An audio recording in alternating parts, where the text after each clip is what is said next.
administration is going to have to decide which it and what it supports and what it doesn't. So I can't comment on it. I can only say that in the past, as I said, there were about a half a dozen things that were supported.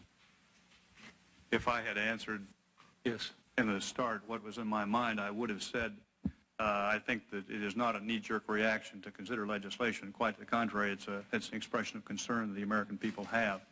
And so I think the review of these things and the consideration given to each one of those proposals is well worth the time and the effort of this committee and of the Congress and of the departments involved.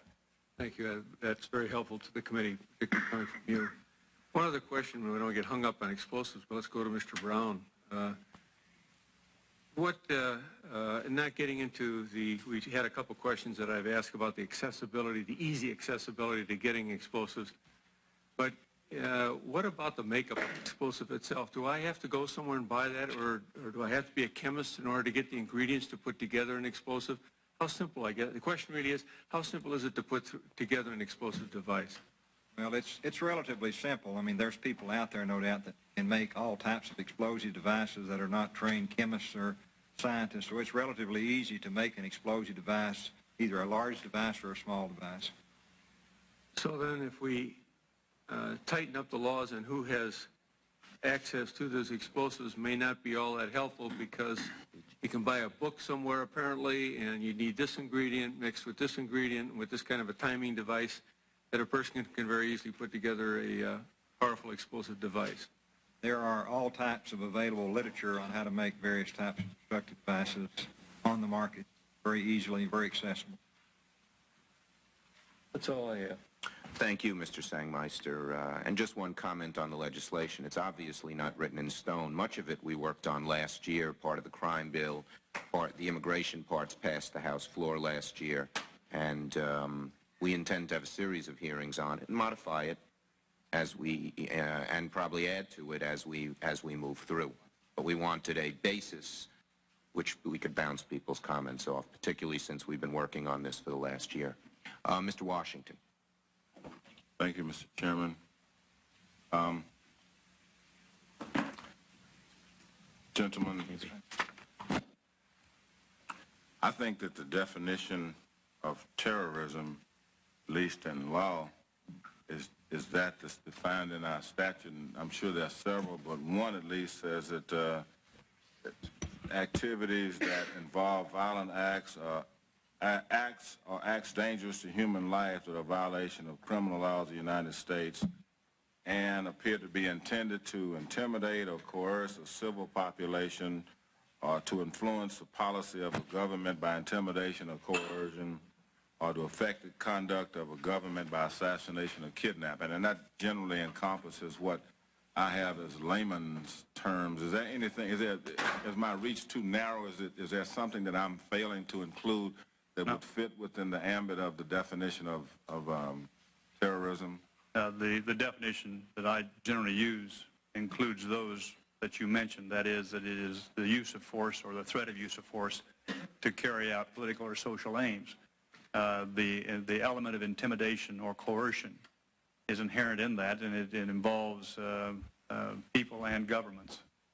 So basically, and without going into the specifics of the situation and the acts that bring us all here together today, we're basically talking about the motives of the individual or individuals who perpetrated this crime. I mean, we know what the crime was. Someone constructed and placed a device that was capable of detonation, which did detonate, in the parking garage of the World Trade Center building. Is that right?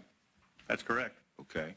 And then the question becomes, at least to me, what was the nature of the device itself? And that's what Mr. Brown is expert at, and his men and women out there doing that now, sifting and combing through all of the forensic evidence that is available at the site, together with information from other sources at other locations, to try to piece together the answer to certain questions. Who did it? What was the nature of the device? And then why did they do it? And am I correct or incorrect in that You're assessment? correct. Okay. Then and only then will we determine whether it's necessary for Congress to pass another law, because we have a law that makes that act, if it occurred under 18 United States Code Section 844, punishable under our laws, punishable by life or death because death resulted.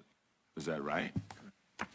I believe you're correct. So we don't have to face the question of a retroactive application of some future act that Congress would pass. If a jury were inclined to find beyond a reasonable doubt that one or more persons committed an act that violates 18 United States Code Section 844, subsection EI, I believe it is, then they could find the person guilty of that offense and make them eligible for that punishment.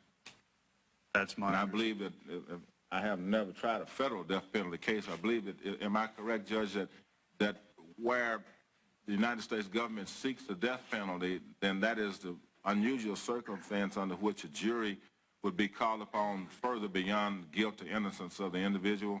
I have never tried a death penalty case in the federal jurisdiction either, Congressman, and I do not know, but I think that's logical, and if the statute calls for it, that's what would be done. All right. So then,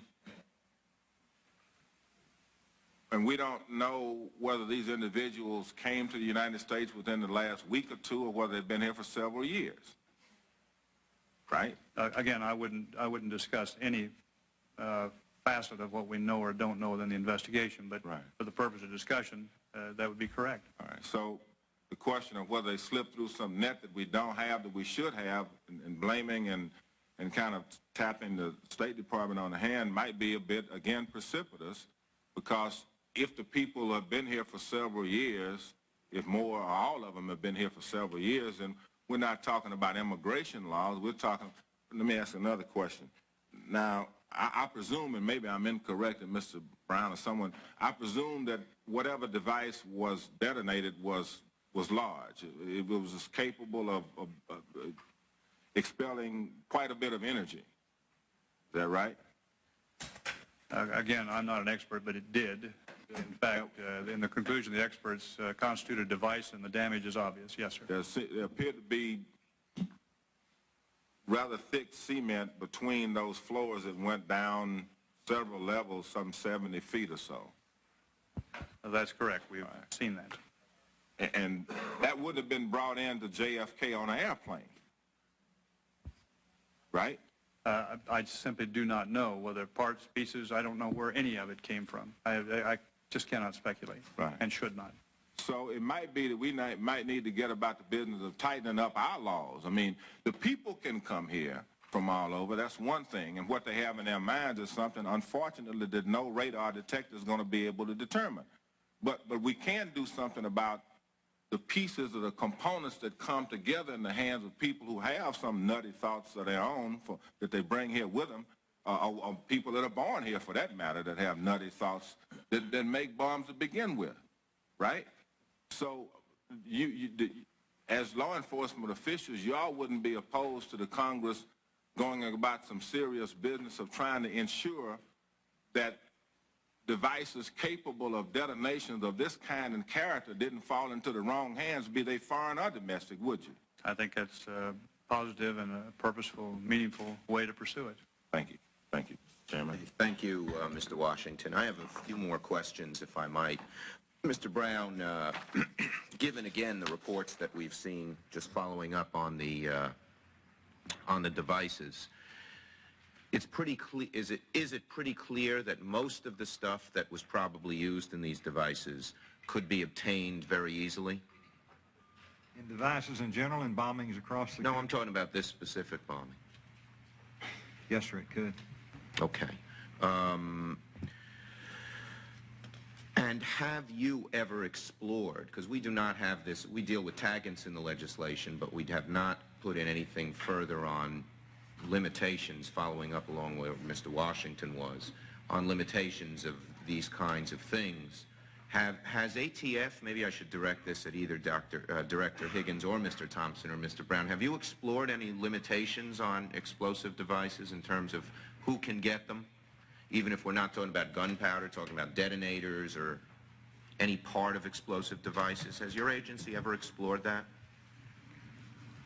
Well, there are some types of explosive devices under Title II Right. That cannot be possessed legally or purchased or if must be registered.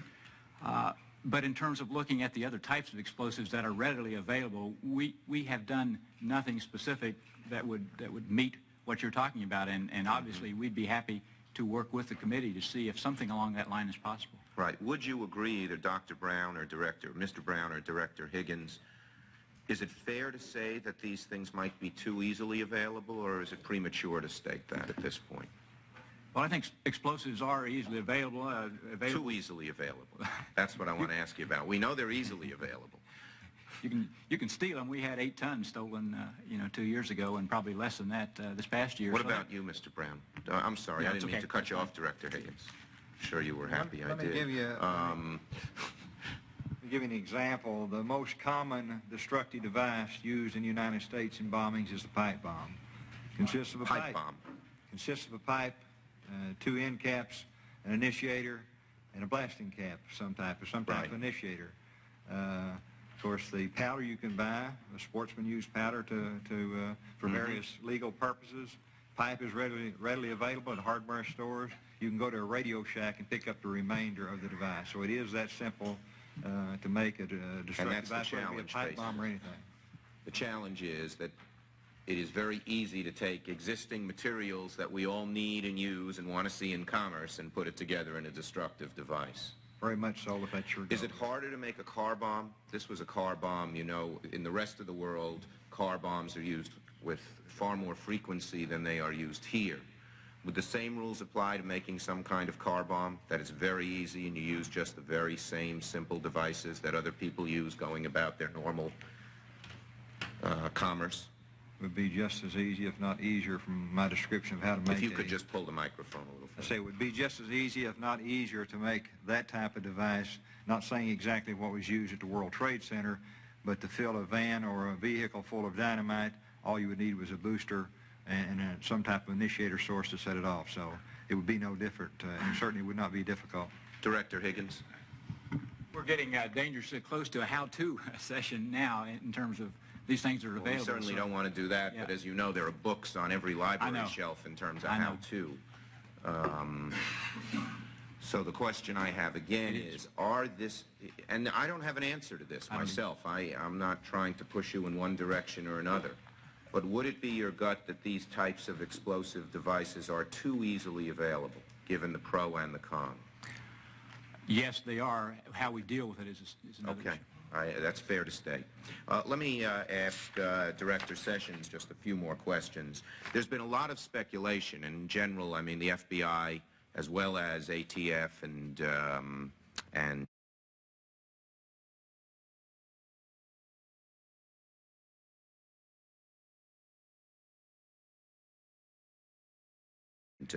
NYPD have gotten plaudits, and I'm among their first plauditors, applauding. But I guess the question that is out there that people don't understand was the issue of leaks, which Mr. Edwards touched on.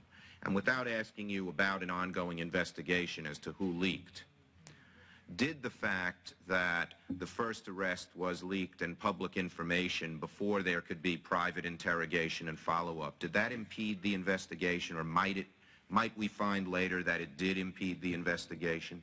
Well, the activity that surrounded the investigation at 10:30 that morning obviously might have, the arrest might have taken place later, giving more time to do other things than were done. It may be that it impeded, but certainly you take it as you find it.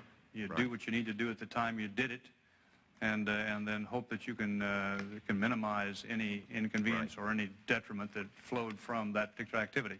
Right. That's not evading your question at all. No. It's simply saying No, you've answered we the just live question. with what happens. And I understand also that the newspaper, which was in the New York area, did check, and I understand that the FBI didn't want to say, no, you can't do that, because you've got to be very careful when any government agency tells a member of the press, no, you can't do that.